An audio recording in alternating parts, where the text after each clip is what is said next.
Awal Ramadan tahun 2025 ini, saudara, banjir besar melanda Jakarta, Bogor, Depok, Tangerang, dan Bekasi. Rumah, mobil, hingga mal terendam banjir. Mengapa banjir besar bisa kembali terjadi? Kita diskusi.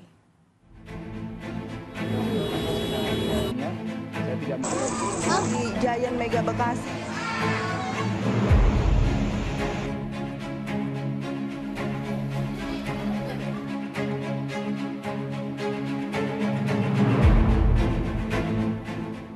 Hujan deras di wilayah Bogor dan sekitarnya berdampak luas. Air kiriman menyebabkan banjir di wilayah Bekasi, Depok, hingga Jakarta. Padahal dalam beberapa tahun kebelakang, banjir besar seperti ini sudah jarang terjadi lagi.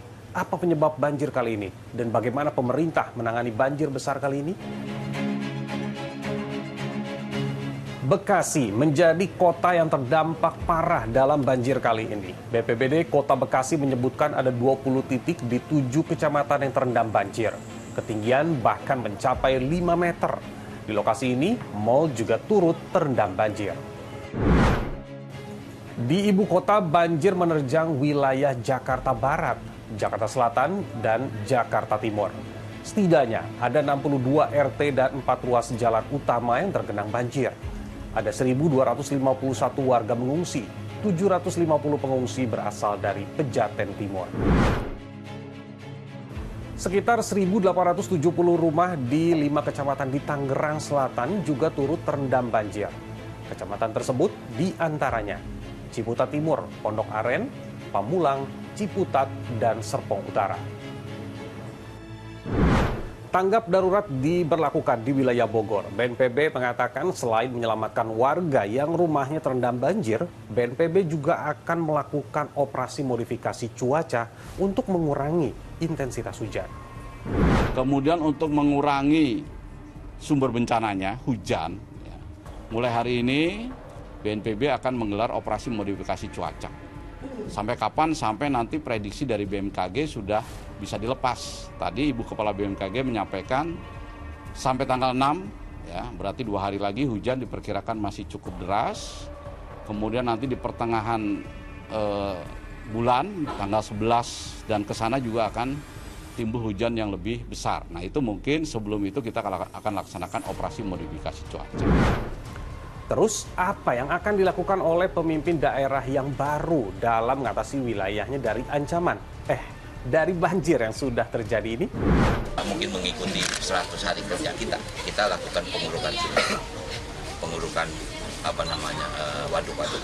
Karena apa? Kita tahu informasi ini. Cuman memang masalah curah hujan itu semua keputusan Tuhan. Kami bersyukur kemarin dalam rakor bahwa pemerintah pusat memberikan PSN untuk pengendalian banjir, program strategis nasional. Jadi Jakarta mendapat anggaran cukup besar lagi untuk pengendalian banjir. Karena ya, pemerintah pusat juga mendengar bahwa bukan kita nggak mampu, kita mampu, tapi tentu tidak akan kelar dalam 1 tahun dengan anggaran terbatas kan. Nah sekarang dengan bantuan, dengan program PSN, proyek strategis nasional, kita akan lebih fokus untuk membenahi Ciliwung. Paling utama saya meminta kepada PTPN untuk menghentikan berbagai aktivitas alih fungsi lahan di puncak perkebunan teh. Berdasarkan data yang kita miliki, sudah lebih dari 1.000 hektar yang mengalami alih fungsi. Jangan hanya tujuannya kepentingan ekonomi saja. Karena apa? Karena Belanda itu menanam pohon teh di puncak itu yang paling utama bukan hanya sekedar ekonomi, tetapi konservasi dan menjaga lingkungan sekitar. Tentu selain curah hujan yang tinggi, ada banyak persoalan yang menjadi pemicu banjir. Dan ini yang menjadi sorotan pengamat. Ruang air itu tidak dianggap penting di kita. Jadi seakan-akan kita menganggap bahwa kebutuhan manusia untuk tempat tinggal, bisnis, ataupun ruang usaha atau ruang destinasi wisata itu lebih dipentingkan daripada aspek tata ruang airnya.